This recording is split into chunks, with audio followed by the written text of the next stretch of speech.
Hello മക്കളെ, welcome to eagle learning. എല്ലാവർക്കും eagle ലേണിംഗിലേക്ക് സ്വാഗതം. സോ നമ്മുടെ പ്ലസ് വണ്ണുകാർക്ക് എപ്പോഴും പേടി സ്വപ്നമായിട്ടുള്ള ഒരു ചാപ്റ്ററാണ് ആനിമൽ കിങ്ഡം എന്ന് പറയുന്ന ചാപ്റ്റർ അല്ലേ. അത്യാവശ്യത്തിന് വലിയ ചാപ്റ്ററാണ്, നല്ല രീതിയിൽ വെയിറ്റേജ് കൂടിയ ചാപ്റ്ററാണ്. അപ്പൊ ഈ ഒരു ചാപ്റ്റർ സിമ്പിൾ ആയിട്ട് നമുക്ക് പഠിച്ചെടുക്കണമെന്നുണ്ടെങ്കിൽ എപ്പോഴും നമ്മൾ ചെയ്യേണ്ട ഒരു കാര്യം എന്ന് പറയുന്നത് നമ്മൾ ഈ ചാപ്റ്ററിൽ നിന്ന് ഇതുവരെ ചോദിച്ച എല്ലാ ചോദ്യങ്ങളും, അതായത് പ്രീവിയസ് ഇയർ ക്വസ്റ്റ്യൻസ് ഒക്കെ വീണ്ടും വീണ്ടും ചെയ്ത് പഠിക്കുക എന്നുള്ളതാണ് കേട്ടോ. അപ്പൊ ഈ ചാപ്റ്ററിൽ നിന്ന് 1 മാർക്കിനും 2 മാർക്കിനും 3 മാർക്കിനും ഒക്കെ ധാരാളം ചോദ്യങ്ങൾ ഒരേ ക്വസ്റ്റ്യൻ പേപ്പറിൽ തന്നെ ചോദിച്ചു കാണാറുണ്ട്. സോ നമുക്ക് എന്ത് ചെയ്യാം, ഇന്ന് ഈ ചാപ്റ്ററിൽ നിന്ന് ചോദിച്ച ഓൾ 1 മാർക്ക് ക്വസ്റ്റ്യൻസ് നമുക്ക് ചെയ്തു പഠിക്കാം അല്ലേ. Yes. So first the question, hemichordates have a rudimentary structure in the colar region called, അതായത് ഹെമികോഡേറ്റ അല്ലെ, ഹെമികോഡേറ്റ എന്ന് പറയുന്ന ഫൈലത്തിൽ വരുന്ന മെമ്പേഴ്സിന് ഒരു rudimentary സ്ട്രക്ചർ ഉണ്ട്. അത് എവിടെ ഇരിക്കുന്നത്? അവരുടെ കോളാർ റീജിയനിലാണ് ഇരിക്കുന്നത്. ഈ ഒരു സ്ട്രക്ചറിനെ നമ്മൾ എന്ത് വിളിക്കും? ആക്ച്വലി ഹെമികോഡേറ്റനെ ആദ്യം നമ്മൾ കോഡേറ്റയുടെ ഒരു സബ് ഫൈലമായിട്ടാണ് കണക്കാക്കിയത്. കാരണം കോഡേറ്റയിൽ എന്തുണ്ട്? നോട്ടോകോഡ് ഉണ്ട് അല്ലെ. ഇതേപോലെ നോട്ടോകോഡ് ഹെമികോഡേറ്റയ്ക്ക് ഉണ്ട് എന്ന് നമ്മൾ കരുതി. എന്നിട്ടാണ് കോഡേറ്റന്റെ ഒരു സബ് ഫൈലമായിട്ട് ഹെമികോഡേറ്റിനെ ആദ്യം കണക്കാക്കിയിട്ടുണ്ടായിരുന്നത്. പിന്നീട് നമുക്ക് മനസ്സിലായി അത് നോട്ടോകോഡ് അല്ല, നോട്ടോകോഡിനോട് സിമിലർ ആയിട്ടുള്ള മറ്റൊരു സ്ട്രക്ചർ ആണ്. ആ സ്ട്രക്ചർ ആണ് എവിടെ ഇരിക്കുന്നത്? ഇവരുടെ കോളാർ റീജിയനിൽ ഇരിക്കുന്ന structure. That is called as stomochord. അതിനെ വിളിക്കുന്ന പേരെന്താടാ? അതാണ് സ്റ്റോമോകോഡ്. അടുത്ത ചോദ്യം, dash and dash sub phylum are called as protochordates. നമുക്കറിയാം കോഡേറ്റിനെ തന്നെ നമുക്ക് 3 സബ് ഫൈലംസ് ആയിട്ട് ഡിവൈഡ് ചെയ്യാം അല്ലെ. ഏതൊക്കെയാണത്? യൂറോകോഡേറ്റ, യൂറോകോഡേറ്റിനെ തന്നെ നമുക്ക് ട്യൂണിക്കേറ്റ എന്ന് വിളിക്കാം. സിഫാലോകോഡേറ്റ ഉണ്ട്, cephalochordata, and the last one is vertebrata. Cephalochordata and vertebrata. ഇതിൽ പ്രോട്ടോകോഡേറ്റ്സ് എന്ന് നമ്മൾ വിശേഷിപ്പിക്കുന്നത് യൂറോകോഡേറ്റേനെയും സിഫാലോകോഡേറ്റേനെയും കൂടി ഒരുമിച്ചാണ്. പ്രോട്ടോകോഡേറ്റ്സ് എന്ന് പറഞ്ഞാൽ എന്താ? പ്രിമിറ്റീവ് കോഡേറ്റ്സ് അല്ലെ. പ്രോട്ടോ എന്ന് പറഞ്ഞാൽ പ്രിമിറ്റീവ്. സോ പ്രിമിറ്റീവ് കോഡേറ്റ്സ് ആണ് urochordata and cephalochordata. So the answer is urochordata and cephalochordata. അടുത്ത ചോദ്യം, name the phylum in which adults exhibit radial symmetry and larvae exhibit bilateral symmetry. നമ്മൾ text ബുക്കിൽ ഒരു correct ഒരു table കൊടുത്തിട്ടുണ്ട്. ആ ടേബിളിന്റെ അവസാനം ഒരു കുഞ്ഞു ലൈന് കൊടുത്തിട്ടുണ്ട്, ഒരു നോട്ടായിട്ട്. അതിൽ നിന്ന് വന്ന ചോദ്യമാണത്. ഇവിടെ എന്താ പറയുന്നത്? ഒരു ഫൈലത്തിലുള്ള മെമ്പേഴ്സിനെ നമ്മൾ നോക്കുകയാണെങ്കിൽ അവരുടെ എഡൽട്ട് കാണിക്കുന്നത് റേഡിയൽ സിമെട്രി ആണ്. ഓക്കെ, പക്ഷെ ലാർവ കാണിക്കുന്നതോ ബൈലാറ്ററൽ സിമെട്രി ആണ്. ഓക്കെ, അപ്പൊ അത് ഏതാ ഫൈലം? That is Echinodermata. ഏത് ഫൈലമാണടാ? എക്കൈനോഡെർമേറ്റ. Okay, Echinodermata. അപ്പൊ നമ്മൾ സ്റ്റാർ ഫിഷിനെയൊക്കെ ആലോചിക്കുക. ഇപ്പൊ സ്റ്റാർ ഫിഷിനെയൊക്കെ നമ്മൾ എടുത്ത് നോക്കുകയാണെങ്കിൽ ഈ സ്റ്റാർ ഫിഷിനെയൊക്കെ നമ്മൾ സെൻട്രൽ ആക്സിസിലൂടെ എങ്ങനെ കട്ട് ചെയ്താലും ഈക്വൽ ഹൗസ് കിട്ടും, ഒരു അഡൽട്ട് സ്റ്റാർ ഫിഷ് ആണെങ്കിൽ കേട്ടോ. ഓക്കെ, അപ്പൊ റേഡിയൽ സിമെട്രി ആണ്. പക്ഷെ ഇവരുടെ ലാർവ ഇങ്ങനെയാണ് ഉണ്ടാവുക. ആ ലാർവേനെ സെൻട്രൽ ആക്സിസിലൂടെ ഒരൊറ്റ കട്ട് കൊടുത്താൽ, ഒരൊറ്റ പ്ലെയിൻ വെച്ച് കട്ട് ചെയ്താൽ മാത്രമേ 2 ഈക്വൽ ഹൗസ് കിട്ടൂ. സോ ലാർവ ബൈലാറ്ററലി സിമെട്രിക്കലാണ്. അടുത്ത ചോദ്യം, mention 1 example each for animals with chitinous exoskeleton and those covered by calcareous shell. അപ്പൊ കൈറ്റിനസ് എക്സോസ്കെൽറ്റൻ, ഈ കൈറ്റിനസ് എക്സോസ്കെൽറ്റൻ എന്ന് പറയുന്നത് ഏത് ഫൈലത്തിന്റെ പ്രത്യേകതയാണ്? Arthropoda. Okay, arthropoda. And calcareous shell എന്ന് പറയുന്നത് ഏത് ഫൈലത്തിന്റെ പ്രത്യേകതയാണടാ? മൊളുസ്ക അല്ലെ, മൊളുസ്ക. അപ്പൊ നമ്മളോട് ഫൈലം എഴുതാനല്ല അവർ ചോദിച്ചിരിക്കുന്നത്, നമ്മളോട് ഒരു ആനിമലിന്റെ എക്സാമ്പിൾ എഴുതാനാണ് ചോദിച്ചിരിക്കുന്നത് കേട്ടോ. അപ്പൊ ആർത്രോപോഡ ആണെങ്കിൽ നിങ്ങൾക്ക് കോക്രോച്ച് എഴുതാം, അല്ലെങ്കിൽ പ്രോൺസ്, ക്രാബ്, ഇതൊക്കെ നിങ്ങൾക്ക് എഴുതാനായിട്ട് പറ്റും. അപ്പൊ നമുക്ക് എന്ത് ചെയ്യാം? കോക്രോച്ച് എക്സാമ്പിൾ ആയിട്ട് എടുക്കാം. Okay, cockroach. ഇനി മൊളുസ്ക. അപ്പൊ മൊളുസ്ക ആണെങ്കിൽ നമുക്ക് ആപ്പിൾ സ്നെയിൽ എഴുതാം അല്ലെ, പൈല, ആപ്പിൾ സ്നെയിൽ. ഓക്കെ, അങ്ങനെ ഏതെങ്കിലും ഒരൊറ്റ എക്സാമ്പിൾ നിങ്ങൾ എഴുതിയാൽ മതി. അടുത്ത ചോദ്യം, in some animal groups the body is found divided into compartments with serial repetition of at least some organs. This characteristic feature is called as. നമ്മൾ ഏർത്ത്വാമിനെ എടുത്ത് നോക്കുകയാണെങ്കിൽ ഈ ഏർത്ത്വാമിന്റെ ഒക്കെ ബോഡീനെ ഇന്റേണലി ആൻഡ് എക്സ്റ്റേണലി കുറെ റിങ്സ് ഇങ്ങനെ ഡിവൈഡ് ചെയ്യുന്നതായിട്ട് നമുക്ക് കാണാൻ പറ്റും അല്ലെ. അതായത് അവരുടെ ബോഡിയിൽ ധാരാളം എന്തുണ്ട്? കമ്പാർട്ട്മെന്റ്സ് ഉണ്ട്. ഈ കമ്പാർട്ട്മെന്റ്സിന് നമ്മൾ വിളിക്കുന്ന പേരാണ് ലിറ്റിൽ റിങ്സ്, അഥവാ നമുക്ക് എന്ത് വിളിക്കാം? സെഗ്മെന്റ്സ് എന്ന് വിളിക്കാം. Okay, segments. അപ്പൊ ഈ സെഗ്മെന്റ്സ് ഇങ്ങനെ ചില ഓർഗൻസിൽ സീരിയലി റിപ്പീറ്റഡ് ആയിട്ട് വരുന്നത് നമുക്ക് കാണാൻ പറ്റും. ഓക്കെ, അങ്ങനെയുള്ള സെഗ്മെന്റ്സ് ആണ് മെറ്റാമിയേഴ്സ്.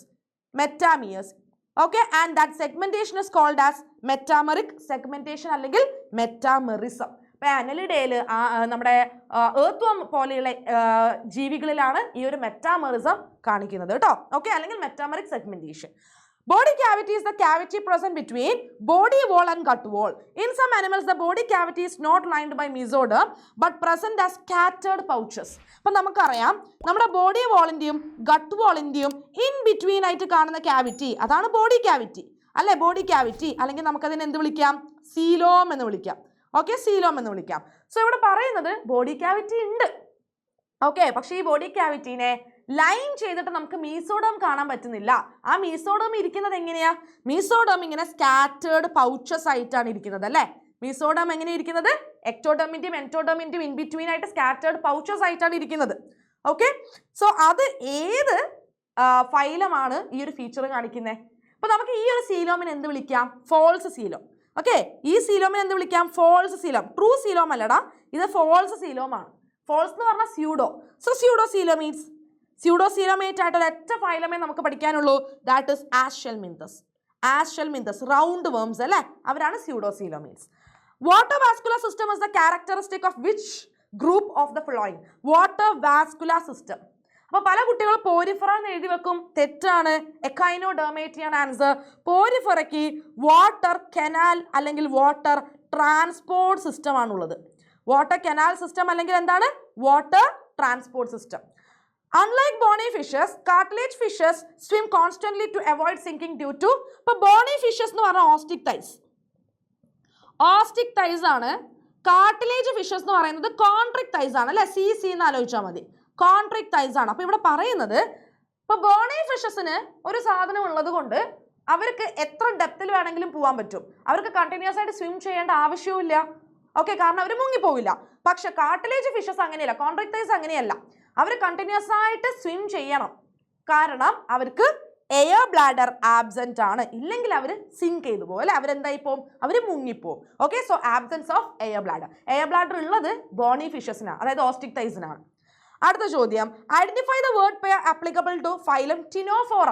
അതായത് ടിനോഫോറയായിട്ട് ബന്ധപ്പെട്ടിട്ട് ഇതിൽ ഏത് വേർഡ് പെയർ ആണെന്ന ചോദ്യം.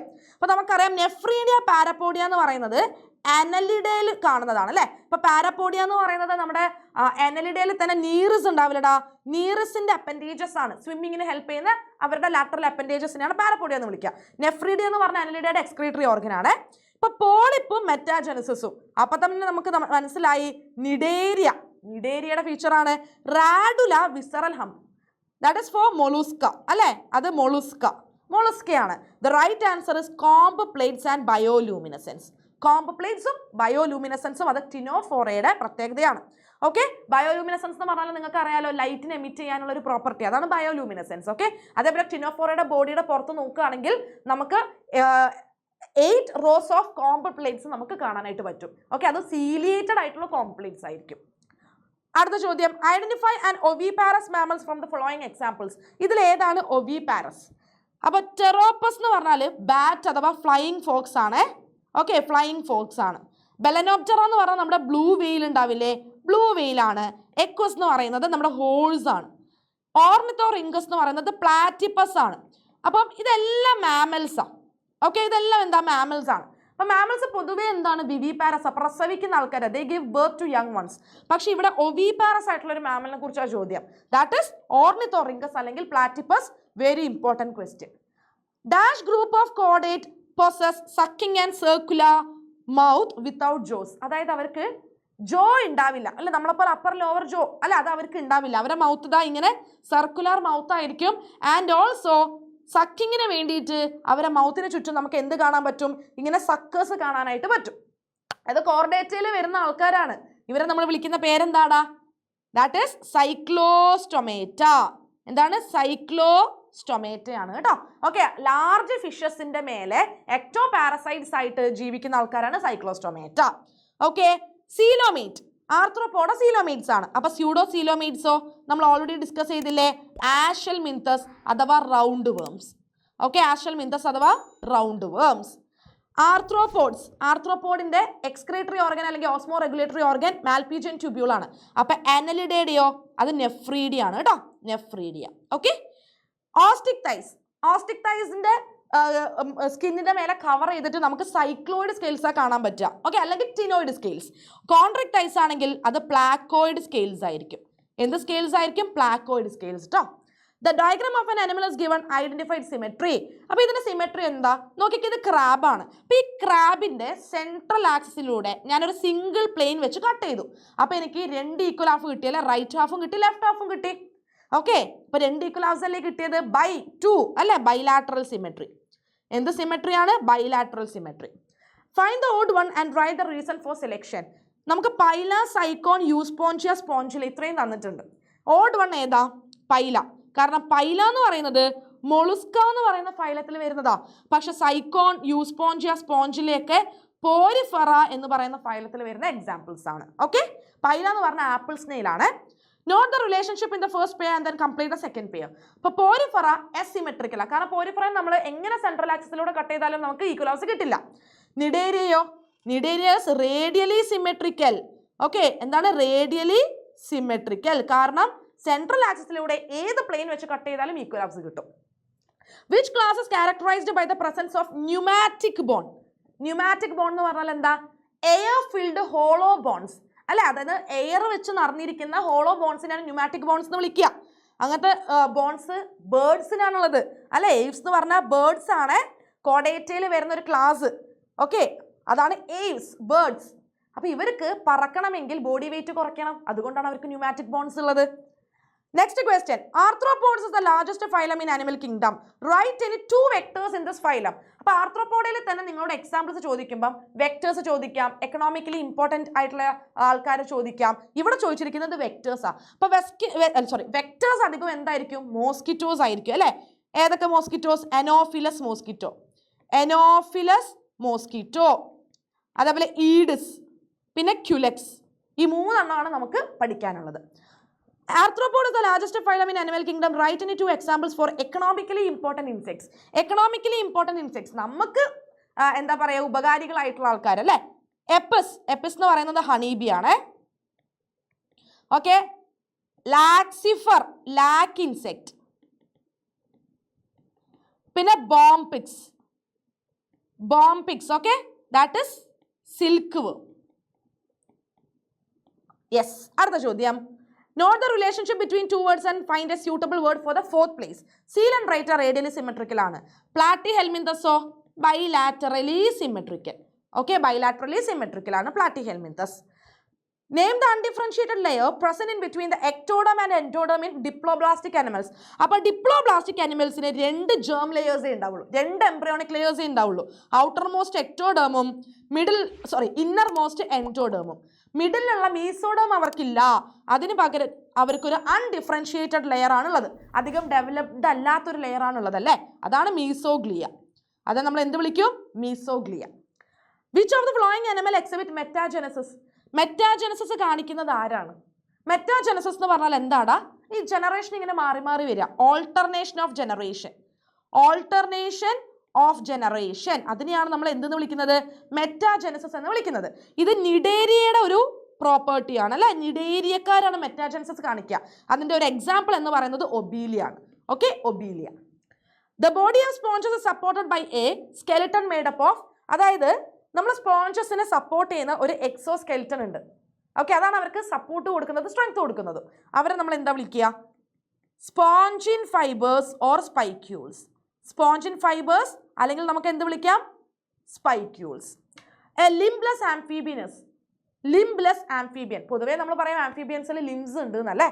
അല്ലേ? പക്ഷേ ലിംബ് ഇല്ലാത്ത ആംഫീബിയൻ ആണ് ഇക്തിയോഫസ്. എന്താണ് അവിടെ? ഇക്തിയോഫസ്. പലപ്പോഴും കുട്ടികൾ ഇങ്ങനെയുള്ള സ്റ്റേറ്റ്മെന്റ്സ് ഒന്നും ടെക്സ്റ്റ് ബുക്കിൽ നിന്ന് നോട്ട് ചെയ്യാറില്ല, പക്ഷെ അതിൽ നിന്നൊക്കെ 1 മാർക്കിന് ചോദ്യം വരും കേട്ടോ. ഇക്തിയോഫസ് ആണ് example. Water vascular system is present in, water vascular system എക്കൈനോഡേമിന്റെ ഒരു ഫീച്ചറാണ്. ആൻഡ് ഇതിൽ എക്കൈനോഡേം സ്റ്റാർഫിഷ് അല്ലടാ? യെസ്, സ്റ്റാർഫിഷ് ആണ് കേട്ടോ. അപ്പൊ ലീച്ച്, പ്രോണ്, നീറിസ് ഇതൊന്നും വരില്ല. നീറിസ് എന്ന് പറയുന്നത് എന്താ? Annelida, annelida. പ്രോൺ ആണെങ്കിൽ ആർത്രോപോഡ. Okay, arthropoda. ആൻഡ് ലീച്ചു എന്താണ്? അനലിഡ. Okay, annelida. അപ്പൊ അതൊന്നും വരില്ല, സ്റ്റാർഫിഷ് ആണ് റൈറ്റ് ആൻസർ. ഓക്കെ, അപ്പൊ ഈ ലാസ്റ്റ് ചോദിച്ച 2 ക്വസ്റ്റ്യനും നമ്മളെ കഴിഞ്ഞ വർഷത്തെ ക്വസ്റ്റ്യൻ പേപ്പറിൽ ഉണ്ടായിരുന്ന ചോദ്യങ്ങളാണ് കേട്ടോ. അപ്പൊ അങ്ങനെയുള്ള ചോദ്യങ്ങളൊക്കെ നമ്മൾ പ്രതീക്ഷിക്കണം.